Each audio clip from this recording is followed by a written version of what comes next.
Okay. Honestly, I have no idea if I'm loud or not. I guess I should probably look at them.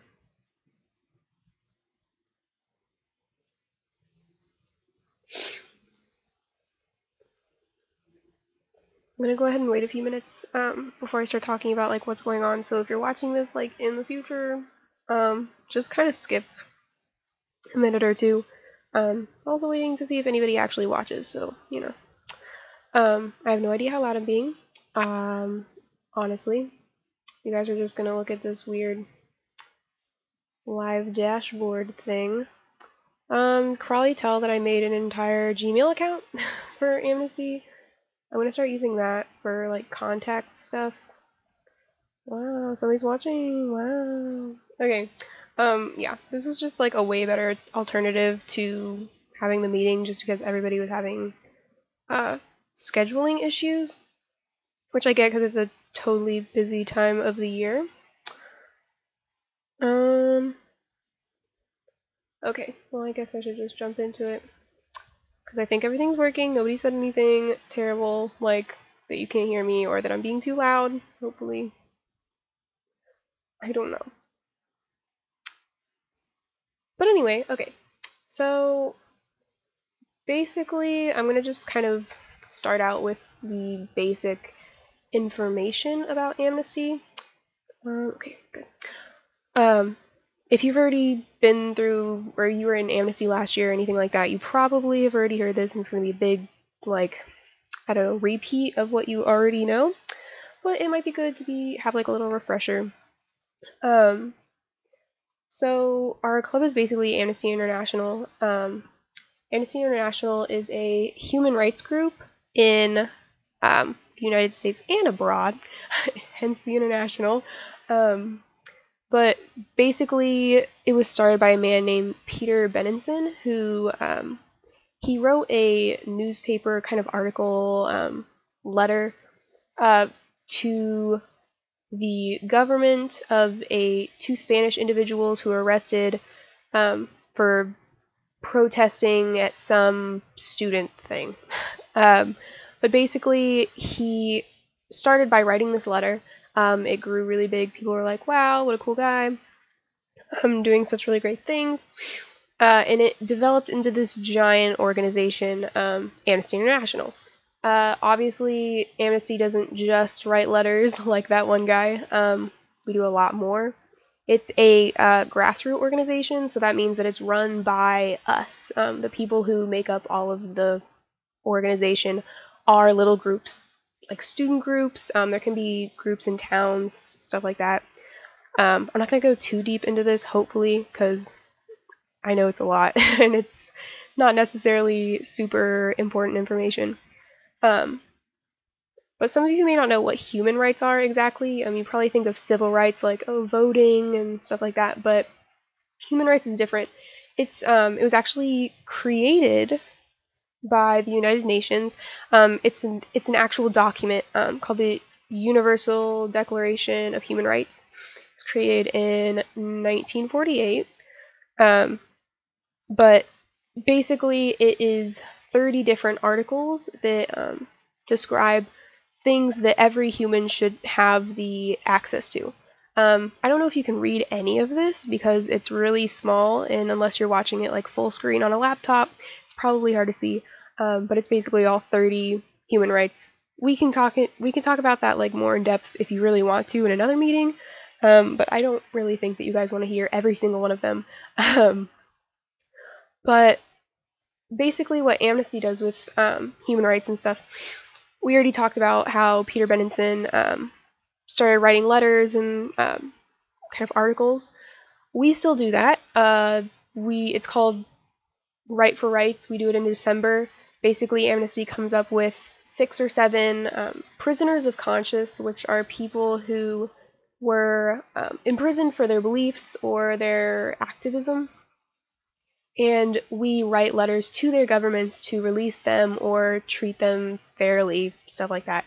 It's actually done a lot. There's been, I don't know the exact number, but there's been people released from prison because of Right for Rights.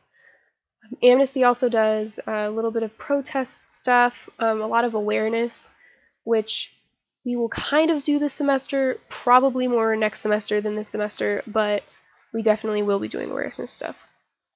One of the campaigns that they do or they have done is I Welcome, which is for refugees, which is also our topic that we're going to be talking about today. But basically, there's just so many different things that we do. It's not just writing letters and stuff like that, which is what the basis was for. Another campaign was No Ban, No Wall, which was for the Muslim ban, wanting to stop that. And last year, I don't know, whoever, basically our Amnesty group had kind of a focus last year. It wasn't really a big, so we didn't do anything more than just talk about it in club, but it was about Syrian refugees. I'm not sure how much you guys know about Syrian refugees, but a quick little rundown. Syria is having a civil war. It's been going on for a while now. Tons of people are fleeing Syria, trying to get away from all the conflict and the violence. But we kind of talked about that a little bit last year. I went to an event in Kansas City that was for refugees from Syria who came to Kansas City. I met a few Syrian refugees, heard some stories. Actually met a family that had just gotten there like a week ago, a week before the event. It's crazy to actually see someone who's gone through that in front of you, because you hear about it on the news and you see all these pictures and you know what's happening, but you don't really realize that there's people who have gone through that who live somewhat close to you. Or just seeing the expression, the emotions on their faces, and how happy they were to be here and how happy they were to get out of all of the conflict and violence was really crazy. And I'm hoping that we can do that this semester, because that leads into our current topic, which is the Congo. So most of the time when you think of refugees, you're thinking of Syrian refugees or refugees from the Middle East, which is understandable because that's really what the media talks about. They talk about the Muslim ban and all that stuff, and Trump's like, no refugees. That's not the only place refugees come from. The Democratic Republic of the Congo is a big place for refugees to come from. Basically, I'm pretty sure you can see on the map, that's the Congo. It's not a lot of people call it in the Democratic Republic of the Congo, they just call it Congo. But it's in the middle of Africa. Basically, there's been war going on since the 1990s. There's been a lot of conflict before that, but that's when this whole current situation started.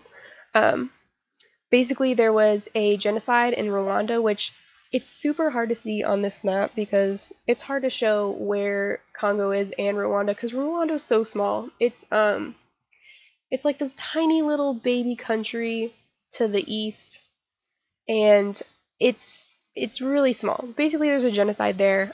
People were fleeing Rwanda and going into Congo, and because of how many people there were coming into the Congo, a lot of groups started seeing these people and were like, you need to get out of here. You aren't Congolese, or you aren't part of this. You need to go home. Which, yikes, not a good thing. Let's not do that. It's good to be welcoming. But basically, the militia saw them as foreigners and people who shouldn't be in the Congo. So they started kind of going into groups, militias, and trying to fight back against all of this. One thing that the militias do is they run mineral mines. In the top picture, that is a mineral mine guarded by militia officers. And a lot of the time in these mineral mines, there's child labor, forced labor, a lot of really not good conditions. But the reason that they go to these mining or mineral mines and do all of this is because the Congo is so rich in really, really precious metals. There's actually a metal in your phone. I don't remember what it's called, but it's found in the Congo. And a lot of what you're like, you probably have a piece of this metal that is from the Congo, which is crazy. But we rely a lot on the precious metals that are taken out of there, and Congo does also, obviously, because of the economy and all that fun stuff. But the militia saw that they thought that kind of not just Americans, but other countries were taking advantage of these opportunities, and so they wanted to control it themselves. Some examples, there's a militia group called the FDLR. They're super, super dangerous. I actually have a playlist on this account if you want to watch about the Congo for more like in-depth information, because I don't want to keep this too long because I know some people are watching this afterwards. But basically, those videos talk about the various groups. The Vice videos that I linked in there, super, super good. Totally should watch them. Talks a lot about what's actually going on and why this all happened. But basically, the reason people are fleeing the Congo is because of all the violence from the militias. The militias will go into villages and rape and kill and just completely obliterate everyone in there. It's obviously not a safe environment. Some people would argue that the war in Congo is actually it's not a thing anymore. Like, if you live in the city, you obviously don't see as much of this. But when you're in the east, which is where Rwanda is and everything, you see a lot more militia activity. And especially in like forests and stuff like that, where it's more like rural, it's way harder to control militia activity.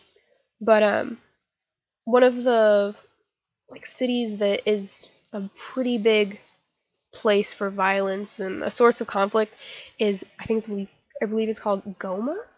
It's on the east, right by Rwanda, as I've said before. But basically, it's just a really bad situation, and people are fleeing. Obviously, I believe we're still accepting refugees from the Congo. I don't know.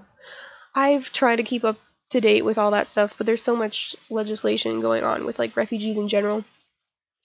But basically, I am in contact with a organization called KC for Refugees.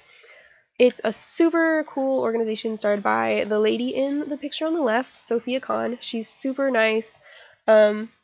She's helped so many families who are refugees kind of get everything together and try to find happiness in the United States. And she wants to help financially. She definitely has connections with people who help refugees learn to drive and take English classes, and she's just a really great lady. She's the one I met at the Syrian event in May. She invited me to it. She was super, super kind to invite me to that. But I contacted her probably about 2 weeks ago because I kind of wanted to adopt a refugee family for Amnesty this year. And we actually found a refugee family. They are from the Congo. I was kind of expecting, it was before I knew about everything in the Congo. I'm ignorant sometimes. It's okay. But basically, I was expecting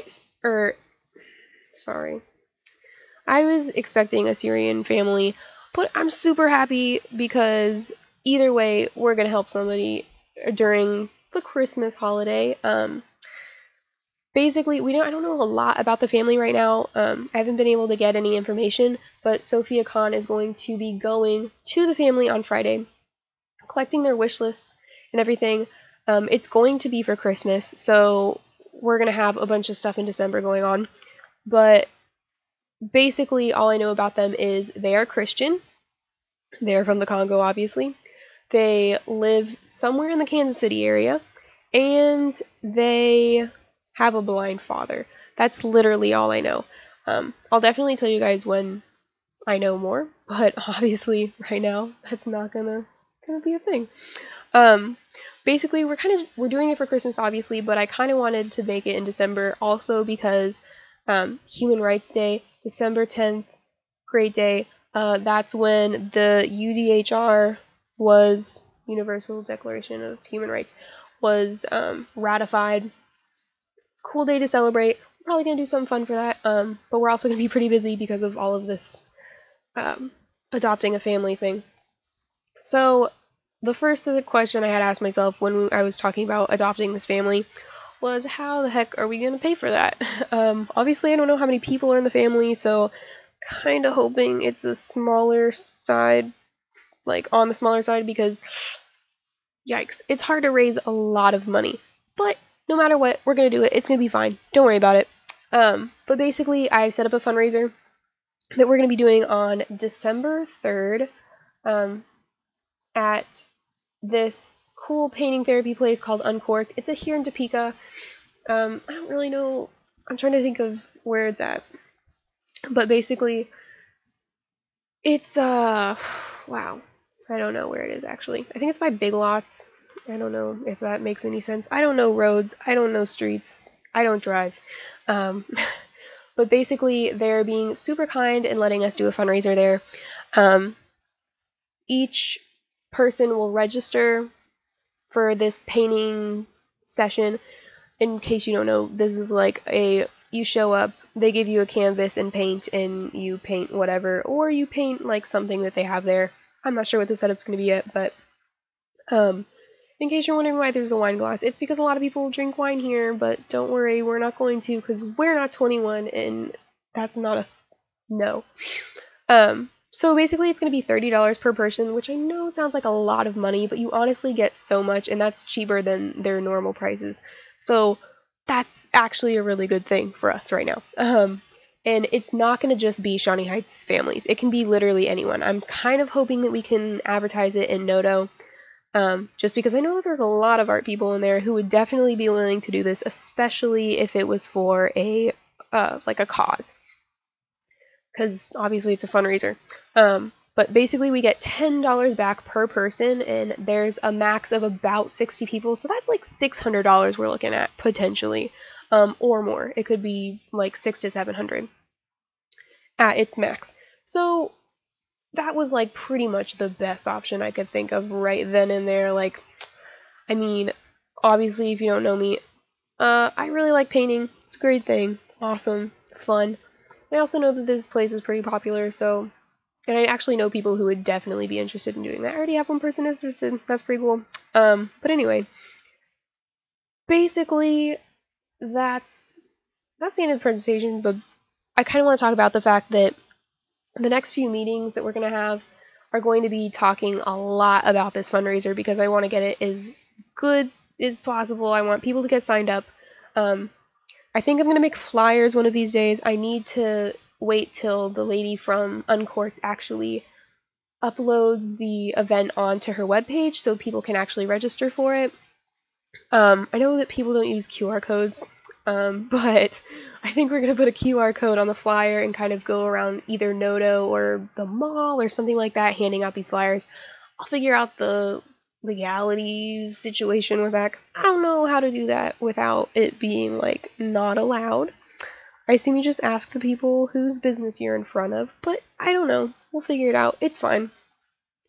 But I'm gonna need a lot of help with like the setup and like decorations. We're gonna decorate for the thing. That's gonna be super cool.